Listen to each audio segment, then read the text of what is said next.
하나님 말씀은 갈라디아서 2장 1절에서 10절 말씀입니다.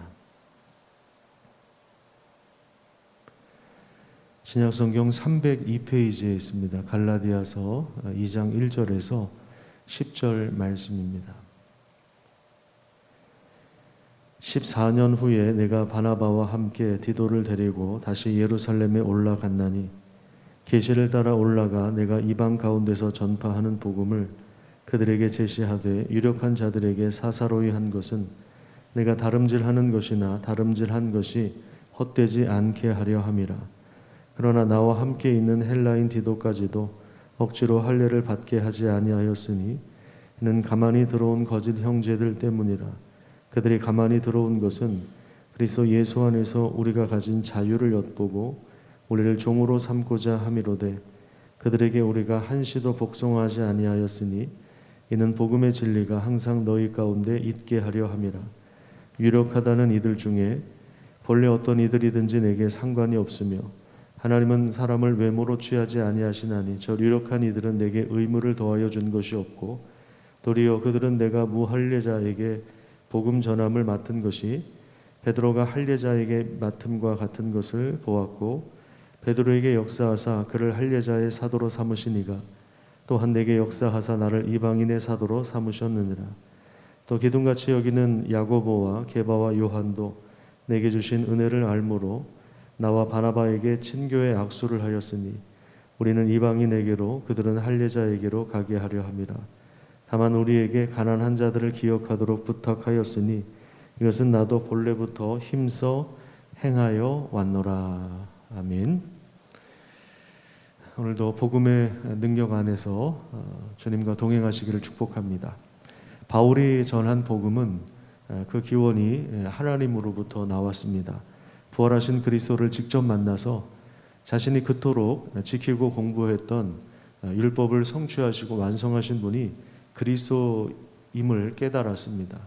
저는 회심했고 그리고 그 이후에는 그리스도와 그의 부활을 전하는 사도가 되었습니다.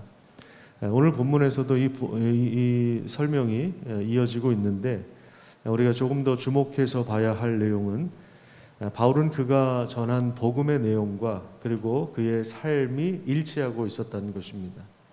그러니까 복음 전하는 건 복음 전하는 거고 내 삶은 삶이고 이게 이제 따로 국밥이 아니라 이것이 실제로 일치되었다는 것이죠. 내가 전하는 이 복음을 실제로 살아내는 것입니다.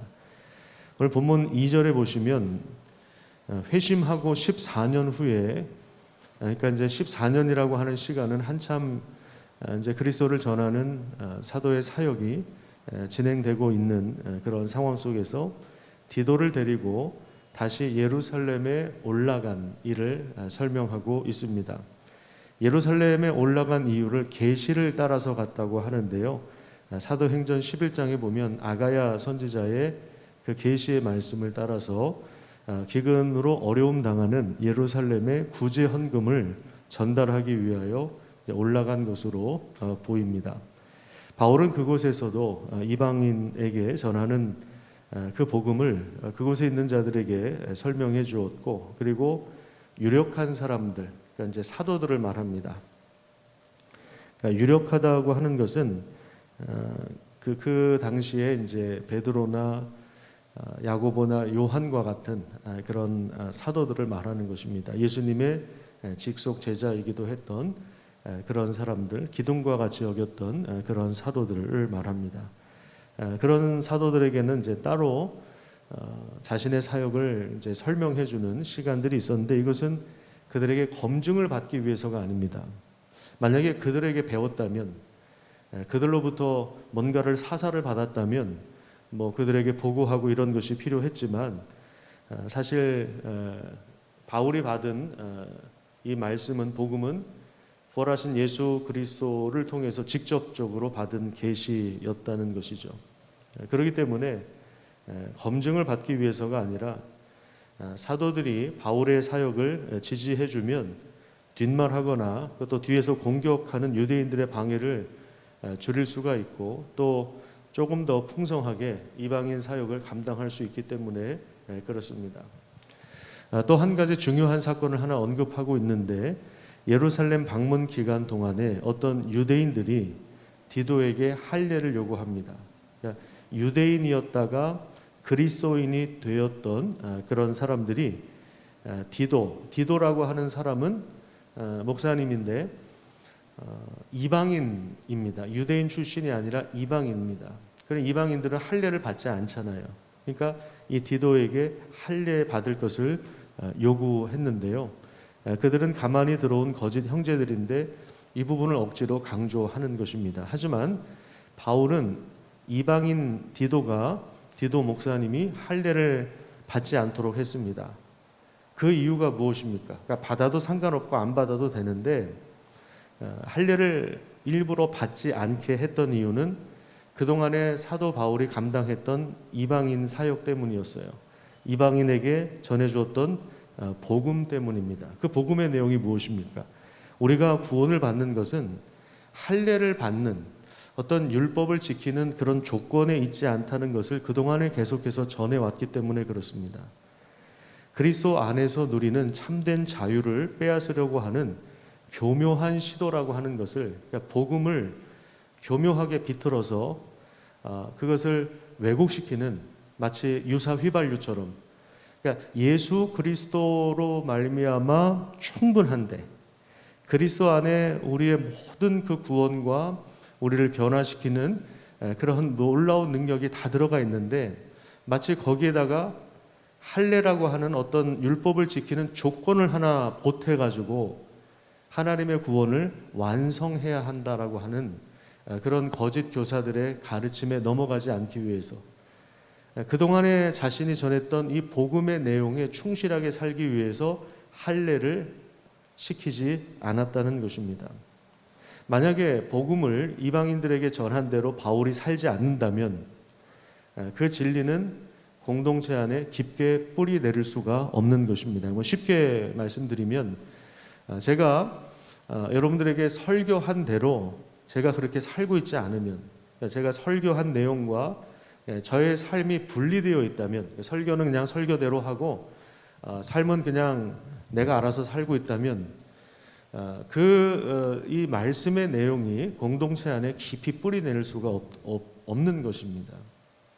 그렇기 때문에 사도 바울이 이방인들에게 복음 전하는 이 사역, 예수 그리스도를 통해서 우리가 구원받는 것이지, 유대인들이 처음에 생각했던 것처럼 어떤 율법을 지켜야, 그러니까 예수님도 믿고 그리고 그건 좀 더 부족해가지고 나의 노력도 좀 들어가 있는, 근데 이런 생각들이 우리한테도 굉장히 많아요. 내가 예배를 빠지거나 내가 뭐 좀 성경 읽기를 게을리 한다거나 내가 좀 봉사를 제대로 하지 못한다거나 그러면 늘 죄책감이 있어요. 내가 뭔가를 좀 해서 하나님도 이득을 보고 하나님도 우리를 구원하신다는 그런 아주 교묘하고 복잡한 생각들이 우리 안에도 사실은 있습니다. 신약 성경에 보면, 특히 이제 에베소서나 이런 데 보면 그리스도 안에라고 하는 표현이 굉장히 많이 나옵니다. 그리스도 안에. 그건 뭐냐면 우리의 구원을 위해서 필요한 모든 은혜를 그리스도를 통해서 완전하게 우리에게 주셨습니다. 그리스도의 십자가와 부활이 부족한 것이 아닙니다. 완전한 하나님의 은혜를 받을 수 있는 그러한 능력이 그 안에 있는 거예요. 그래서 예수를 믿는 것은 우리가 그리스도 안에 들어가는 것입니다. 물론 우리가 그리스도를 모신다고 하지만 그리스도 안에서 하늘에 속한 신령한 복을 마음껏 누릴 수가 있는 것입니다. 그러니까 우리가 구원을 얻는 것, 하나님의 자녀가 되는 것, 하나님의 통치를 받는 것, 전에는 마귀의 통치를 받았는데 이제 하나님의 통치를 받는 것은 우리가 무슨 노력을 하거나 새벽 기도를 열심히 드려서거나 헌금을 많이 해서가 아니라는 거죠. 그거는 그 이후에 하나님의 은혜에 대한 반응이지. 그래서 이 부분을 좀 명쾌하게 정리할 필요가 있는데, 이 부분은 주일 오전 설교 때 제가 다시 한번 말씀드리도록 하겠습니다. 그다음에 6절부터 10절까지 보면 유력한 사도들과의 교제에 대한 내용이 나오는데, 그동안 바울이 이방인에게 전한 그 사역을 복음 사역을 야고보와 베드로와 요한이 이제 인정해주는 그런 내용이 나왔죠. 사역의 대상은 달라요. 예루살렘에 있는 사도들은 유대인들, 그러니까 할례를 받은 사람들을 대상으로 사역을 했고, 그 다음에 바울은 누구한테 사역을 합니까? 무할례자, 이방인들에게 사역을 합니다. 그러니까 목양의 대상은 달라요. 하지만 그들에게 전하는 내용, 복음은 동일합니다. 왜요? 야고보와 베드로와 요한도 예수 그리스도로부터 받은 복음이고, 또 바울도 예수 그리스도로부터 받은 복음. 이 복음의 기원이 동일한 거예요. 동일한 분에게서 이 복음의 내용을 받은 거예요. 그러니까 예루살렘에 있는 사도들도 바울의 사역을 인정해 주는 거죠. 다만 목양의 대상이 다르다. 우리는 유대인, 당신은 이방인, 이렇게 인정을 하는 그런 내용이 나오고, 그래서 교제의 악수를 했다, 이제 이런 표현이 나오죠. 9절에 보시면 교제의 악수, 친교의 악수. 같은 복음 안에서 목양의 대상은 다르지만 우리가 동역자라고 하는 그런 의식이 있었기 때문에 교제의 악수를 할 수가 있는 것입니다. 예를 들어서 제가 여호와 증인이나 신천지 교주나 이런 사람들하고는 교제의 악수를 할 수가 없어요. 길에서 만나서 뭐 이웃이라면 인사는 할 수 있겠지만 교제의 약속을 할 수는 없습니다. 왜요? 그 내용이 다르기 때문에 그렇습니다. 다만 사도들의 부탁은 가난한 사람을 좀 기억해 달라, 바울에게 요 한 가지만 부탁을 했는데, 그것은 바울도 모르고 있었던 바가 아니라 자신도 이미 힘을 다해서 사역하고 있는 내용이었다고 고백합니다. 참된 복음은 결국 가난한 자에게 아름다운 소식을 전파하며 눌린 자와 갇힌 자를 자유롭게 하는 것입니다. 우리가 들었던 대로 이 복음의 내용대로 삶을 충실하게 살아갈 수 있는 것이 중요합니다. 이 복음의 내용과 우리 삶이 분리된다면 하나님의 진리가 우리 삶 가운데 깊이 뿌리 내리기가 어렵습니다.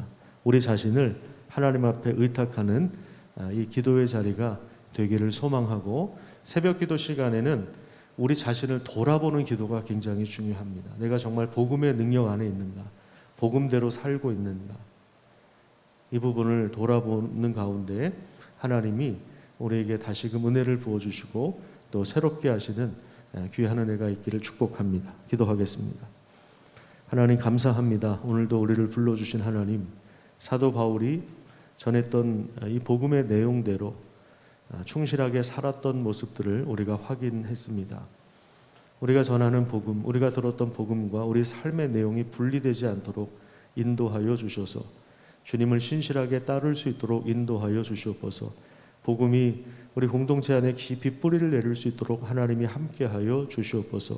우리에게 맡겨진 사역을 자유롭게 감당하되 또 최선을 다해서 감당하되, 우리는 동일한 복음을 소유하고 있으며 또 동일한 복음을 믿고 있기 때문에 교제의 약속을 할 수 있는 사람들이라는 사실들을 기억하게 하여 주시고, 하나님의 은혜와 하나님께서 우리에게 주신 그 진리가 우리 삶을 통해서 점점 더 풍성해질 수 있도록 인도해 주시고, 이 아름다운 복음의 소식을 전할 수 있는, 그래서 가난한 자들을 위로하고 갇힌 자들을 풀어줄 수 있는 하나님의 사람들 될 수 있도록 하나님께서 역사하여 주시옵소서. 감사드리며 예수님의 이름으로 기도드립니다. 아멘.